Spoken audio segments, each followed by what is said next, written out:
So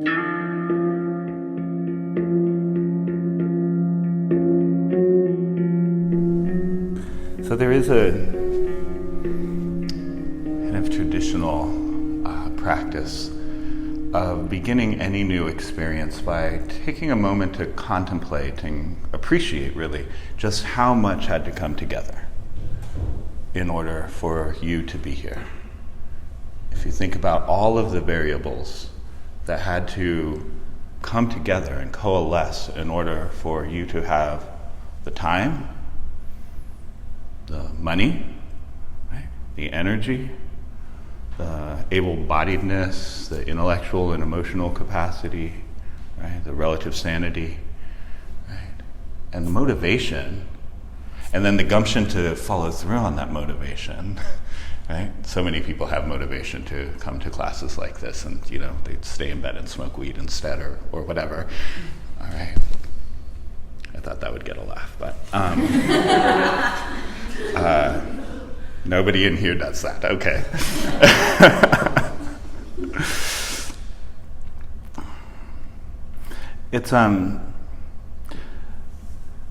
It's said that the entire universe is present in any one object or any one moment.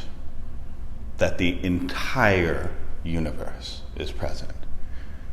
I think about this as kind of my favorite fun fact of all time, that we have telescopes that are powerful enough to see back in space-time about 13 billion light years to around 400,000 years after the Big Bang, when the cosmos was just 400,000 years old, right? And these enormous, massive, and incredible, like unimaginably massive and hot and pressurized, magnetized, gaseous clouds were being drawn towards one another, and out of the immense pressure of their coming together, the heat, the pressure, the magnetism, came all of the heavy metals in the known universe. Like all of the nickel and iron and silver and gold in the known universe came out of that particular moment in cosmic evolution. And we have 0.02 milligrams on average of gold in our bodies. And in fact, we need it for our neurons to fire. In order for you to perceive and take in and have an opinion about what I'm saying right now, and to process it, for your neurons to fire, that moment 13 billion light years ago had to happen, and there needed to be that gold generated and then somehow make its way into your body. It's pretty far out, man. So another way of looking at this is, if we look at the cushions that we're sitting on, if we think for a moment about the cushions that we're sitting on, just the cotton alone, what it took for just the cotton. Somebody had to plant the seed, there had to be nutrients in the soil, there had to be sunlight and ample water, but not too much water, right? And then somebody had to come along and harvest the cotton, right? And that somebody had to have parents that made them so that they could make the cotton happen, right? And then the cotton had to be taken, probably by another person, to a truck. And then somebody had to drive the truck, somebody had to build the truck, somebody had to make the rubber for the tires. Those people had parents and grandparents. And the road that the truck drove on to the mill where they made the cotton into fabric, right? And we could go on and on and on like this forever. And it would get really tedious and boring. So what I'm trying to point to here is that we think that things are solid in this world. We think that, the way things appear and what we perceive in the phenomenal world, that's just how it is, right? We don't stop too often to consider how things are made of parts, right? Thich Nhat Hanh would say a self is made of non-self parts, right? You are made of parts. You are made of parts that are not you. That gold that's in your brain is not you, right? And the cells in your body, there's 13.7 trillion cells in our bodies on average, are not you, right? Like, who are you? What makes you you? If we really sat with that question, all we would be able to do, just like these meditation cushions, is start pointing to variables that had to come together and coalesce to make you happen. Right? We are not a self so much as we are a process. And this is good news when it comes to our emotional worlds, which is what we're here to practice and work with. That there's a multiplicity to who we are, just like Walt Whitman in the very cliche now quote of, I contain magnitudes, right? We are multiple by nature, and we experience this all the time in the way that we talk to ourselves. And it's not an inner monologue, in case you haven't noticed, it's an inner dialogue, or sometimes like an inner, just cluster, right, of voices or feelings or motivations, right? I want to go to the meditation class. Another part of me wants to stay at home in bed, for example. I want to go to the beach today, but I've got all these errands that need to be run. I want to be with this person that I am developing romantic feelings for, but holy shit, that scares me because it's so vulnerable. And I've been hurt before, and I don't want to have my heart crushed again. But I'm still drawn to them, right? So we're in dialogue. Parts of us are in dialogue with each other all the time. And in a sense, just like gold is its own entity or cotton is its own entity, each one of these parts of us really are their own entity, right?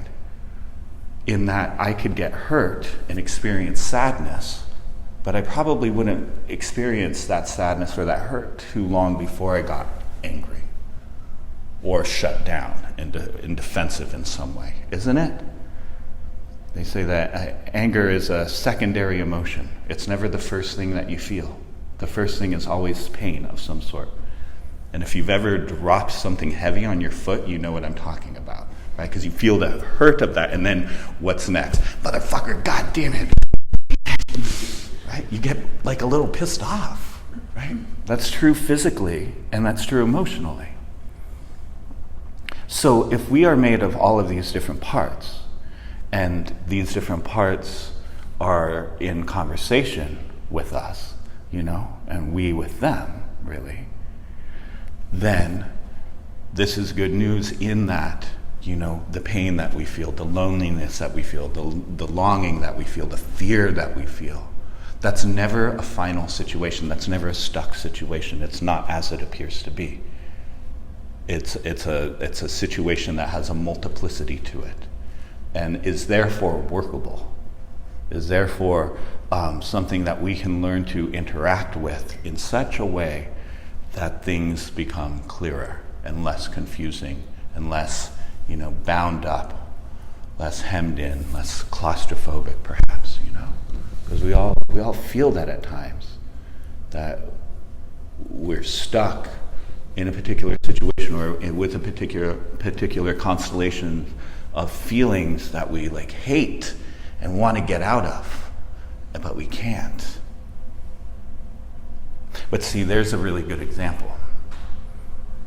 And we're going to get down to the practice in just a moment. But there's a really good example of that sort of dialogue. That's one kind of dialogue we could have. I could be anxious and hate that anxiety. And that's one kind of dialogue, right? There's the anxiety. It's talking to me. It's saying something. It's present. There's a communication that's happening from that anxiety, and then my hatred of it, and my wanting it to go away, my wanting to fix it, my maybe even wanting to meditate it away. That's one kind of response. So what if we notice that, began with noticing it? This is our practice today. Is inviting emotions, that whatever's naturally present, we don't really have to go looking for them. And then noticing how reactive we get towards them. And then seeing if we can shift that reaction. Because what if anxiety were to arise and it were met by empathy? If we were able to relax out of the hatred of it, out of the natural desire to want to fix it. It's natural, it's not wrong. Anxiety is deeply uncomfortable. But what if we were to offer that part of ourselves that's freaking out some understanding and compassion instead? That's a far less stuck situation, and that's a situation in which, even intuitively right now, just as we're talking and kind of unpacking these ideas, you can sense how there would be more space to that situation, less of like a trapped, claustrophobic kind of sense, and more of, there's room for that anxiety to move.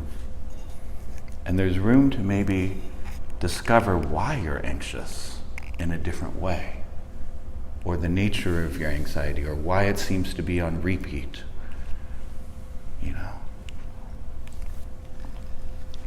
So that's what we're here to explore, is not so much how do we never have negative emotions again, but how do we encounter the inherent difficulties and frankly shittiness that comes our way in life without having to be enslaved by our reactions, right? Just because it's uncomfortable doesn't mean you have to hate it, and it definitely doesn't mean that that experience has no value or doesn't have something to show you or teach you. We we are sometimes such children in the face of difficulty, isn't it? I've been doing this lately. Last thing I'll say is I've been running on a treadmill pretty routinely more recently, and I always want to back out and switch to walking like the moment there's discomfort in my legs, like the moment like my calves are tightening or my quads are tightening or there's a little ache in the arches of my feet. I'm like, it's time to walk. This is too much. But I've been doing this thing of like just stopping and checking in with that and like, am I really at my limit?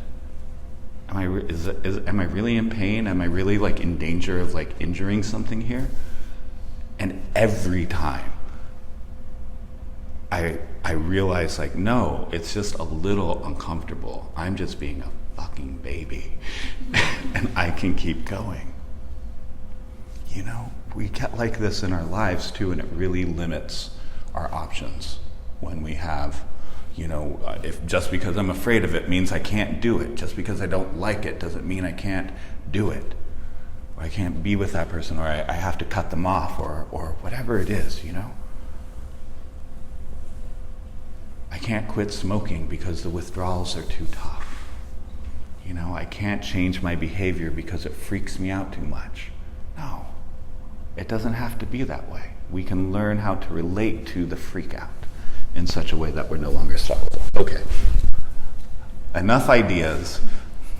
Let's dive in for a practice here.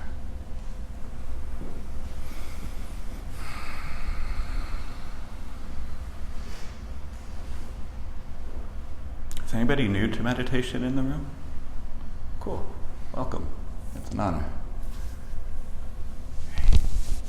So we find a nice, upright, dignified posture. Legs loosely crossed or feet flat on the floor. If at any point this legs loosely crossed business becomes too painful, you can switch to knees bent, feet flat on the floor. Let the back round and rest. And then hands placed at mid-thigh level. I like mine facing down, but if it ain't broke, don't fix it.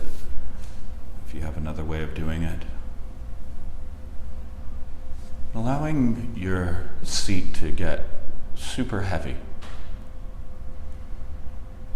Like, can you just notice how much you can rely on the earth to support you here?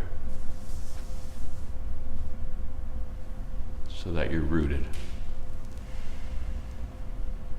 It's safe to let go into the earth.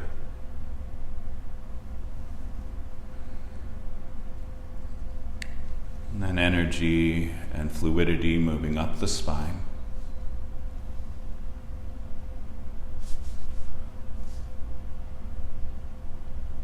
And And then just curious, tuning into the neck, which is where a lot of energy tends to get trapped, the neck and the shoulders. How many people, just show of hands, have like a sense of tightness, stiffness, or pain in their necks right now? Okay, fair number of you. So let's try this really quick, just as a precursor to meditation. We're getting into the body here, we're getting into the breath. Bring your hands together like this, clasp, and then you place it under your chin, and clasp fist.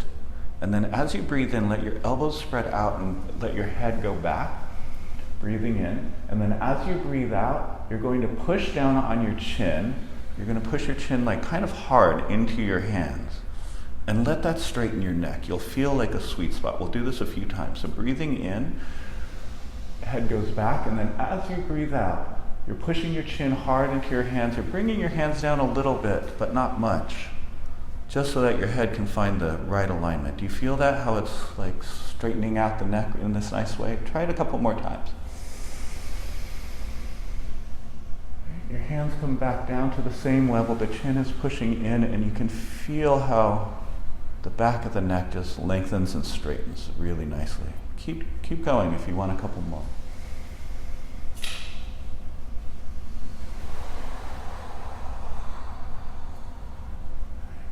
We'll do one more together.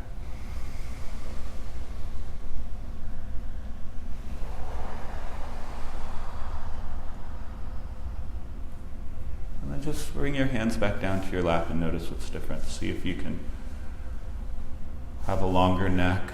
Maybe bring your chin in towards your throat a little bit. Eyes lowered, maybe closing.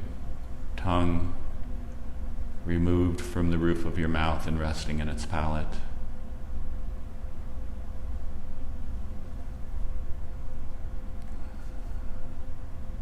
And what is it like to be here in this body right now?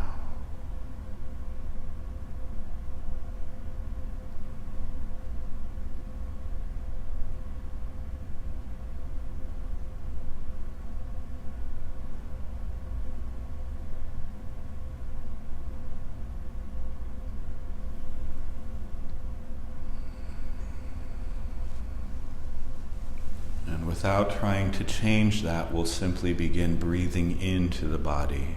So now, taking deep breaths, maybe through the mouth would be nice, and sending those breaths all the way down to the belly. And just exhaling definitely through the mouth in a relaxed way. But start taking full breaths, not forceful, but definitely full breaths. And it's like your lungs extend down into your belly. The belly's going out in all directions in front of you as you breathe in. And simply relaxes as you breathe out.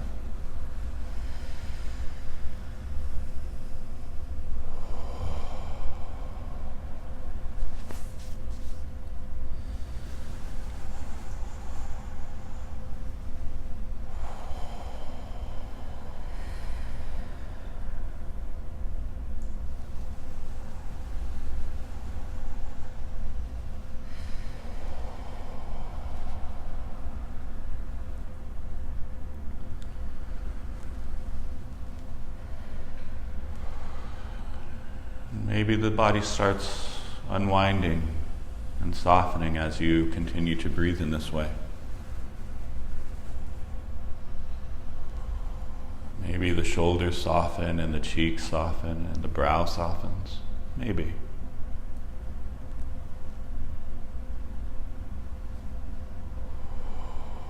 Maybe the butt can get a little heavier, sink into the cushion a little more.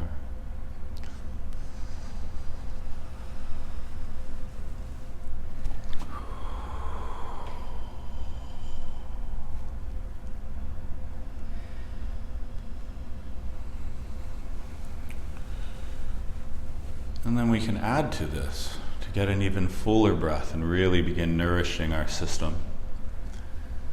So after you fill up the belly and it's all the way full, now you can keep breathing in and let the breath move up into the chest. When we fill up the chest cavity, the body expands out to the left and the right.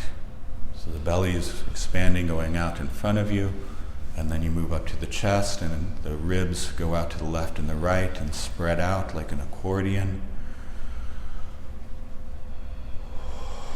This should feel pretty good. Like it's both invigorating and relaxing at the same time.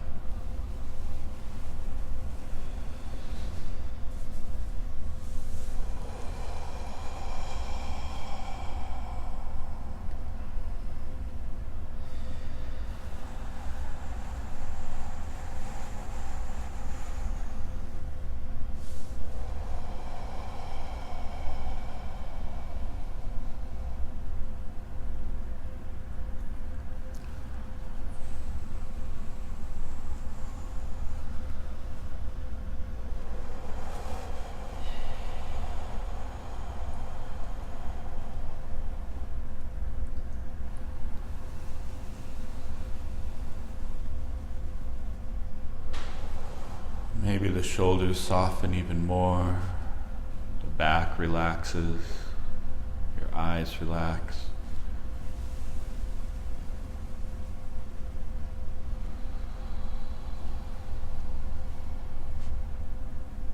We'll do 3 more breaths together just for good measure.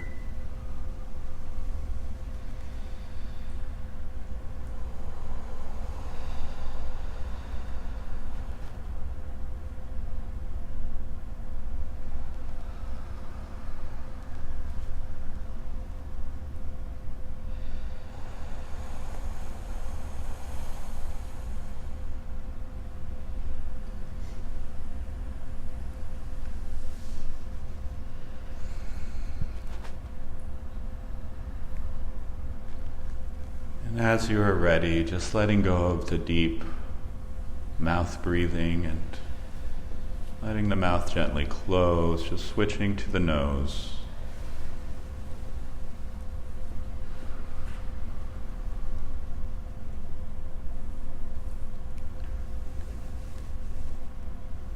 And then zeroing in on the heart, center of the chest.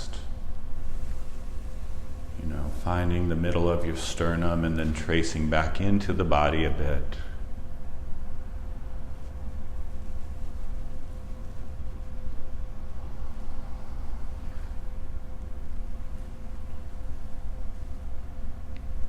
And just for a few minutes here, having a sense of gathering everything on the inhale into the space of the heart. As you breathe in and as you breathe out, the body just relaxes, the breath just gently flows out, expands. But then you breathe in again and you're gathering your attention, you're gathering your thoughts, you're gathering your energy, you're gathering sounds in the room, anything in your experience is just gently, gently coming into the space of the heart with the breath. And just a nice, gentle, relaxed exhale. Try that for a few minutes.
Speaking of the heart, how is your heart?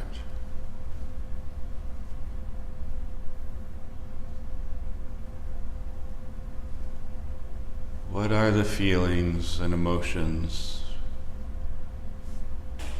you've been cycling through?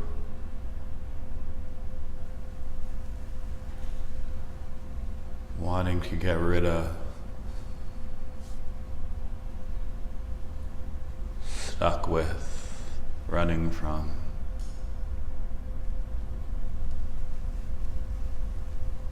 What's it been like to be in your life lately?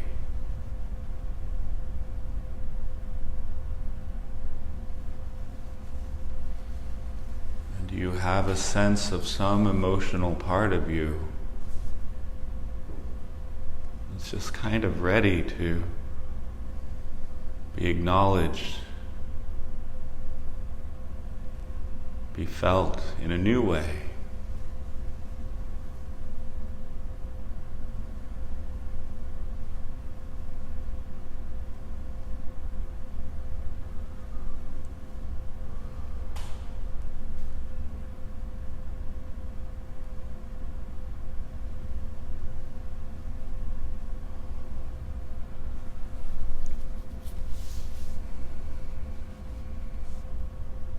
Can you allow whatever that is, whether it's clearly identifiable like a sadness, or if it's a jumble of things? It might be just pure distraction. It might be numbness or shutdown. It might be even boredom or feeling like you're not getting it. But invite something in that you have been struggling with and welcome it. Make space for it for once.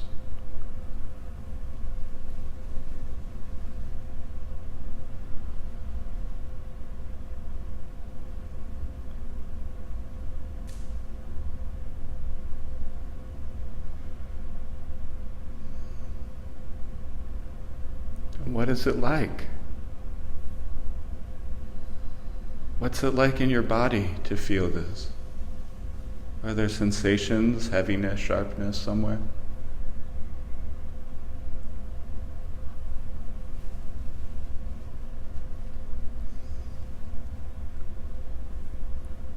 Does this part of you seem to be saying something?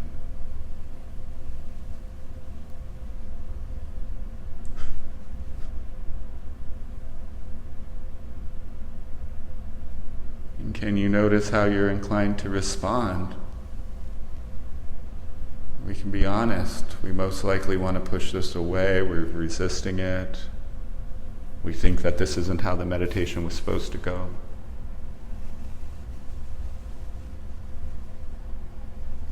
That's okay. That's real.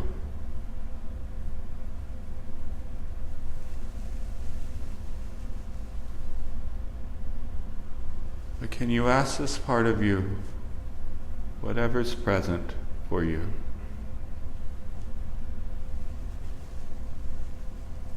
is there something that it wants you to know?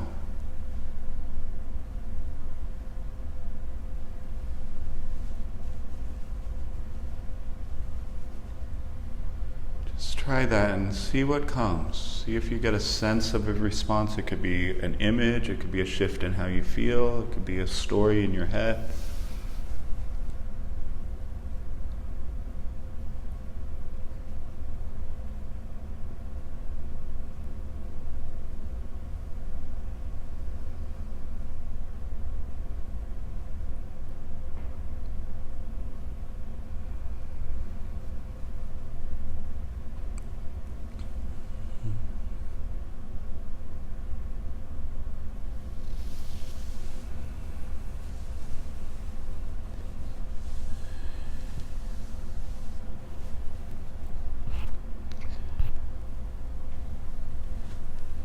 And then again, notice your reaction. Are you hating this part? Are you sick of it?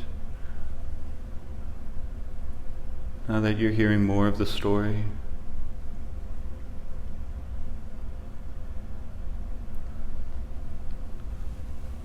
And if it's a negative reaction to whatever this emotional part of you is, I want you to just ask your reaction. Just try this. Ask your reaction to it, the hating of it, the resistance, whatever it is. If it'll just please move to the side. Will you just give me a little bit of space to be here with this upset part of me?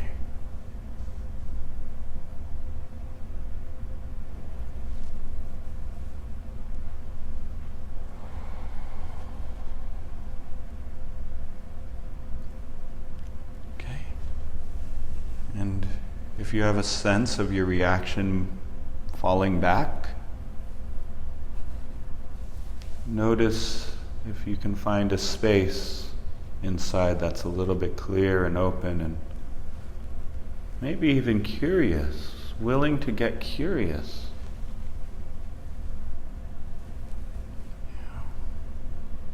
Whatever's going on in your heart, mind, body,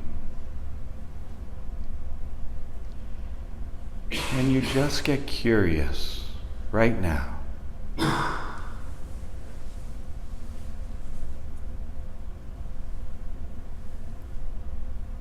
Curious to know more. Maybe curious about how to help.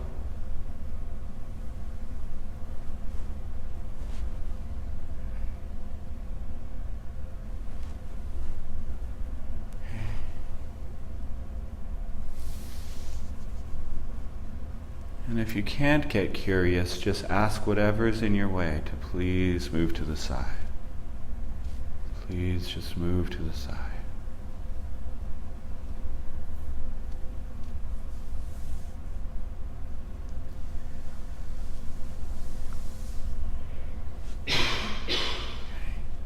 And so now I want you to notice something.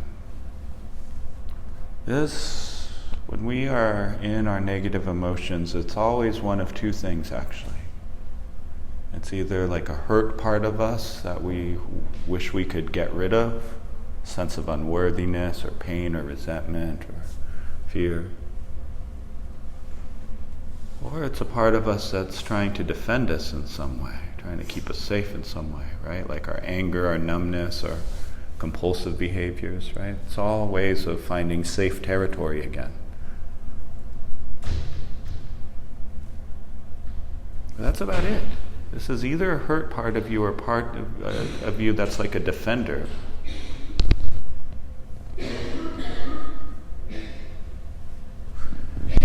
And so if it's a hurt part of you, for this last little bit, can you just notice that this part is like a child? Can you let that melt you? Can you begin to hold that child? Listen to them, look into their eyes, breathe with them. Place your hand on your heart so that they know that you're there with them. And if it's a defensive part of you, I invite you to just maybe express some appreciation. Maybe try saying, "Thank you so much for trying to take care of me, man. Thank you." Maybe this part of you, if you have a defensive part present, maybe it needs something from you, like to set a boundary or to change a behavior or something, in order for it to relax and stop working so hard. Okay, so we'll just take a few minutes here. If it's a wound, it is your child. Please tend to your child. If it's a defender, just try to be with this part of you in a really friendly way. What can we do to be on the same team more often?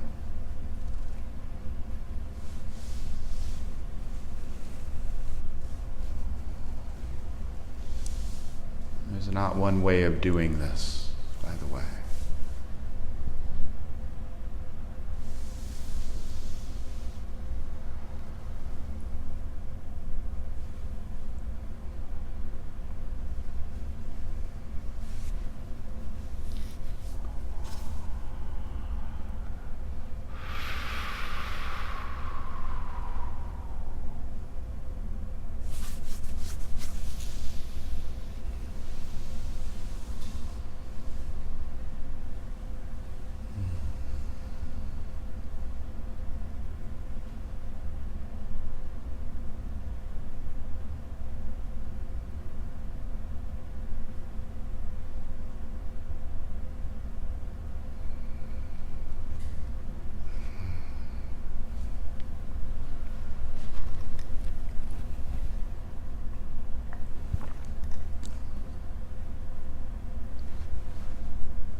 final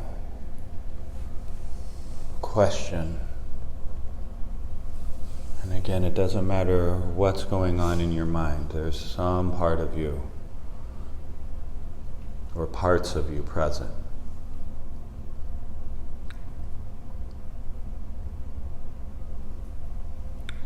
If this part of you didn't have to be this way, weighed down by woundings or negative beliefs about your worthiness, or this sense of having to protect you, having to cover up any vulnerability, if these parts didn't have to do this, if they were freed somehow to do something else, to contribute to your life in a different way, just ask, what would they rather be doing?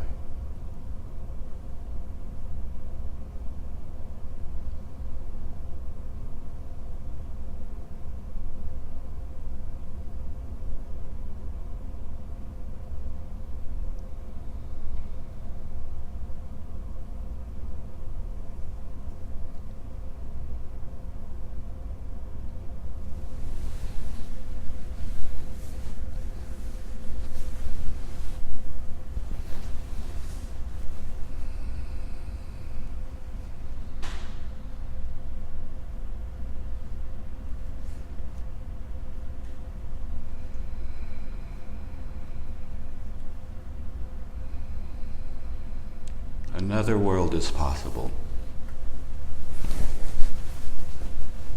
Another inner world is possible.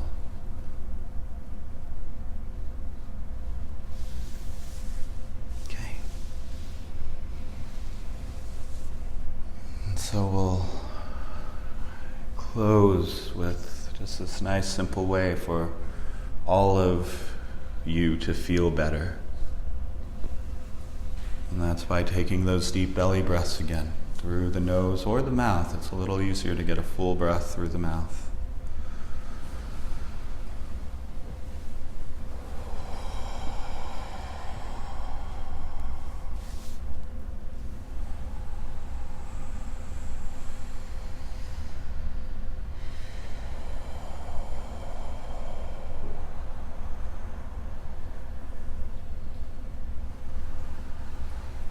Just like we were breathing in the beginning,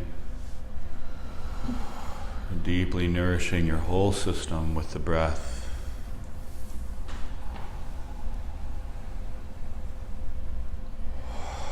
Maybe emphasizing the exhales a little bit so things slow down.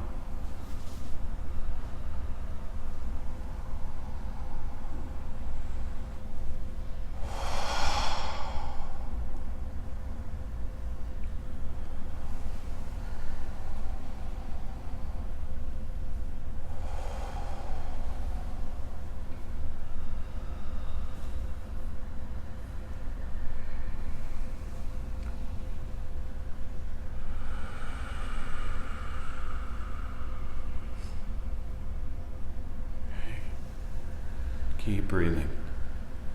Try to breathe as big as any of the feelings that have been present for you.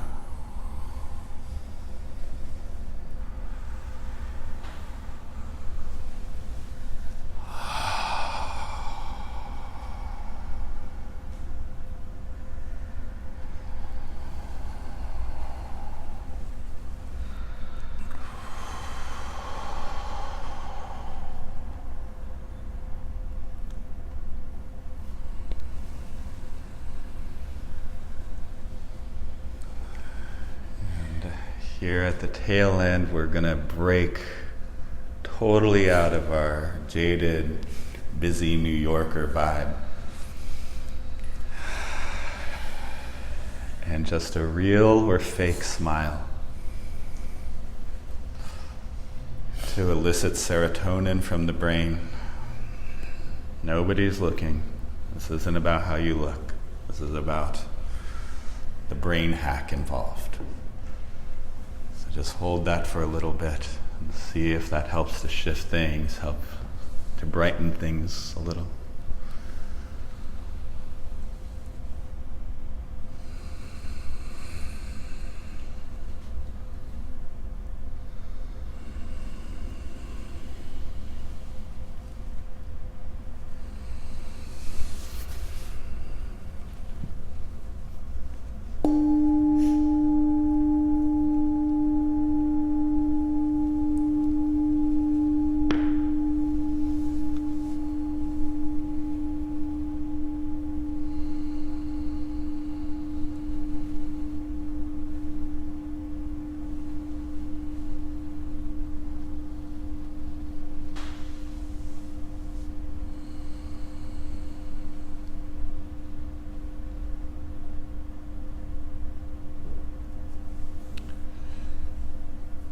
And then just transitioning so gently, take your time.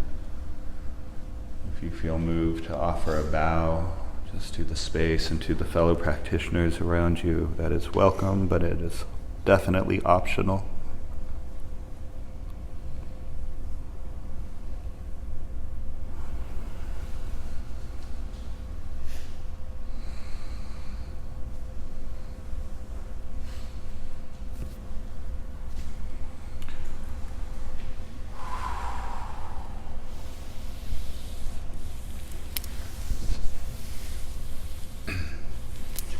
Practice is like sober journeying sometimes, really, really close to hypnosis somehow.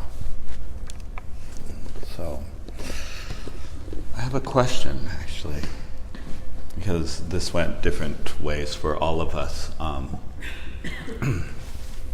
Probably a third of you really got something from it, the third of you kind of sorta, and a third of you can't wait to get the fuck out of here. It's generally how these things go. But I'm curious about the last question that we asked of your emotional parts, that if things could be a different way, how would that part of you want to express itself? I'll give you an example from my last therapy session, actually, with my wizard of a therapist. A really jaded, super cool, super punk rock part of me that loves that I wear all black every single day.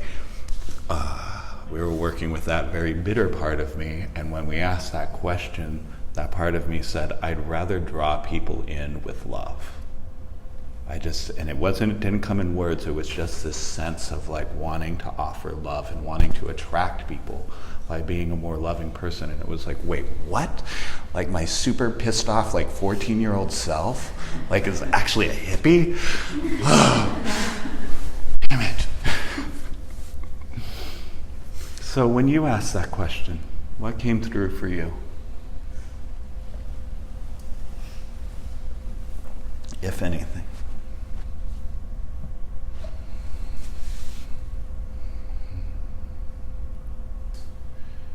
I have one more question.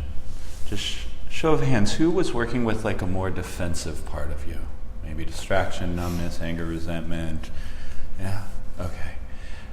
Just check in with yourself right now and raise your hand again if you noticed that part of you was exhausted. Right. Isn't that interesting? When it comes to the ways that we armor ourselves, there is always, 100% of the time, a sense of, I don't really want to be this way, but I feel like I have to be. That ought to make us really curious, actually. So I'm going to leave that for you to contemplate. Yeah, we got to wrap up here. I just want to say a couple more things really quick. One is if there's any questions or if anybody's super triggered right now, please come and talk to me. There's a little bit of time between now and the next class, and I'd love to check in with you. Second of all, if you went really deep today, please treat yourself. Please enter the street gently. If you feel drawn to a French macaroon from the cafe up the street, fucking get 6. Your meditation teacher told you to. But treat yourself. What we just did together is super deep and really earnest, very rare, special work. And you deserve good things. All right. Have a wonderful day, everybody. Thank you so much.